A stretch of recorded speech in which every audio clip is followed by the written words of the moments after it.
Alright, in this video I'll be doing the second Cellular cellular shade video, mainly focusing on the efficiency on these things. This is in my room, and there's three really big windows, so this one was expensive. I've already put up the other two, and this is a double wide, and it's going to be a split in the middle.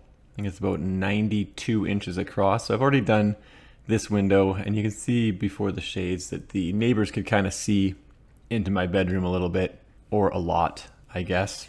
As the case may be, maybe 3 or 4 of them could see in, sneak a peek, and neighbors over there can't really see. But now I've got these shades, so this is going to make all the difference in the world. So this, like I said, the other two are already up and they're not appreciably different than the video I already did. This one's a little bit different because it's got that split in the middle. I bought a bunch of thermometers and I'm going to assess the difference between shades up, shades down with these cellular shades. Obviously this bedroom's in a bit of a state of work. I got to do some wall patching and painting. So just like the other video, I put the brackets 1 inch from either side of the window.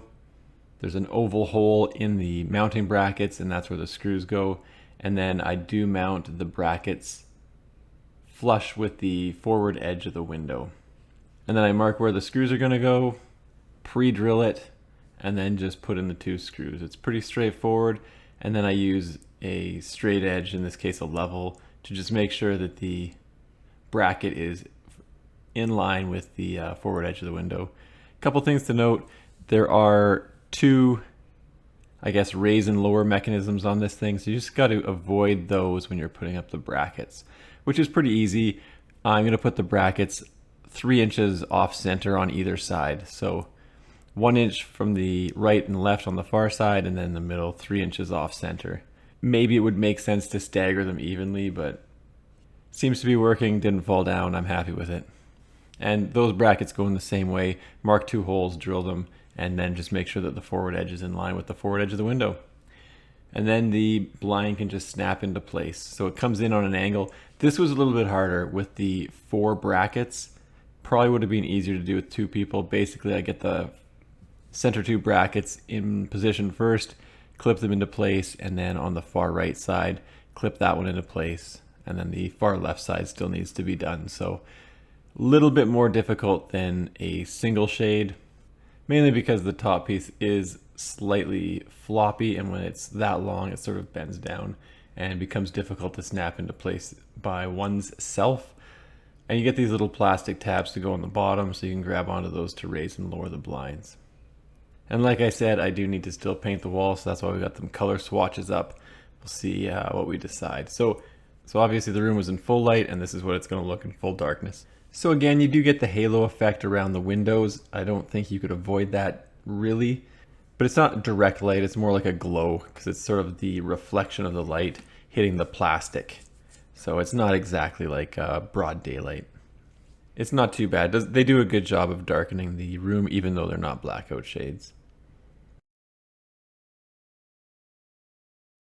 And obviously there it is in full light. So I got these thermometers. I think they were $3 each at Canadian Tire.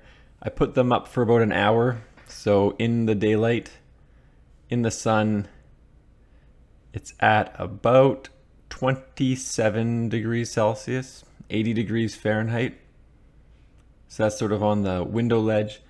And then on the floor in the sun, it's a little less, I guess, 26 Celsius and just slightly less than 80 Fahrenheit.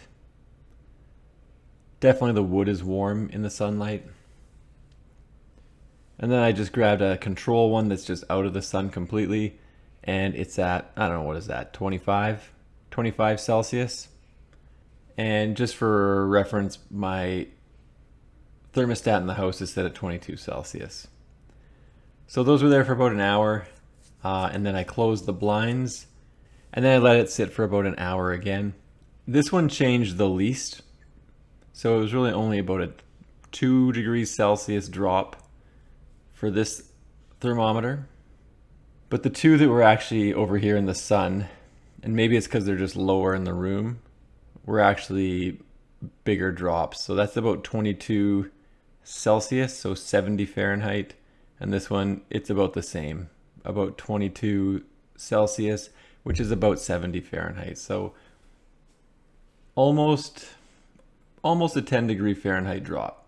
So overall, I think these blinds do a pretty good job of cutting down the heat. Hopefully they'll do a good job keeping the heat in the winter. And I think they're pretty easy to install, though they are a little bit expensive. Anyway, thanks for checking out my video. Don't forget to like and subscribe.